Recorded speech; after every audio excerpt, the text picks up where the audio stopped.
দর্শক, মেসে ডাউল ভর্তা বানাবো। এটা হচ্ছে পেঁয়াজ বেরেস্তা করা আছে, আর এটার মধ্যে রসুন, লবণ আর হলুদ দিয়ে সিদ্ধ করে নিছি। রসুনগুলো ভালো মতো সিদ্ধ হয় নাই, আর একটু মনে রাখা লাগছিল। আর এই পাশে হচ্ছে পেঁয়াজ তেলের মধ্যে ভাজি করে নিছি। এখন এখানে সরিষার তেল দেব,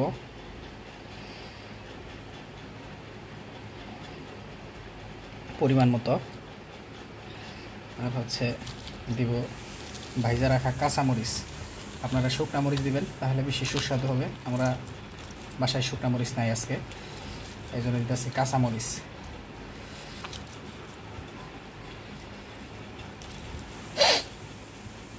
তো দেখেই খুবই লোভনীয় লাগতেছে। মরিচ কি সবগুলা দেবো ভাই? হ্যাঁ, দিয়ে দাও।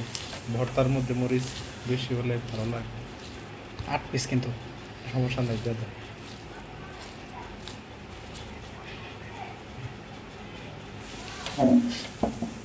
এগুলো কিন্তু না দেখা যায় আবার আমারে।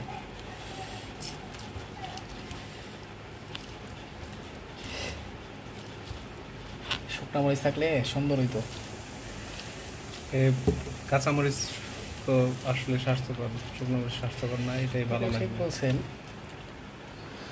দেখ, সুন্দর একটা গন্ধ বেরোচ্ছে। আর একটু তেল দিব? না না, লাগবে না, যথেষ্ট। বিসমিল্লাহ। গরম অনেক, মাখানি যদি মাখানি যাইব না,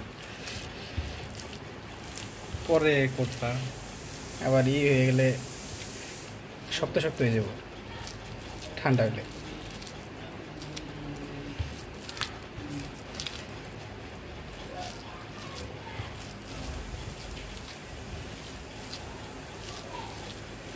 বুঝছেন?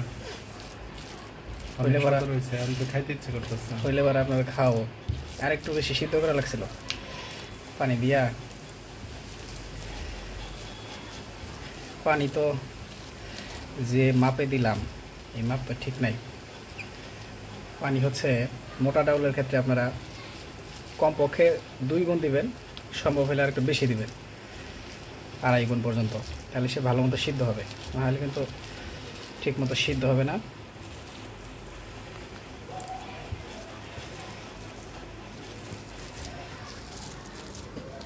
দেখেন দর্শক, দেখতে কত সুস্বাদু লাগতেছে, লোভনীয় মনে হচ্ছে। সেই একটা কালার হয়েছে।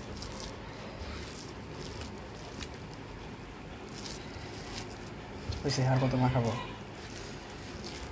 দেখি একটু খাইয়ে দেখি কি অবস্থা। বিসমিল্লাহ।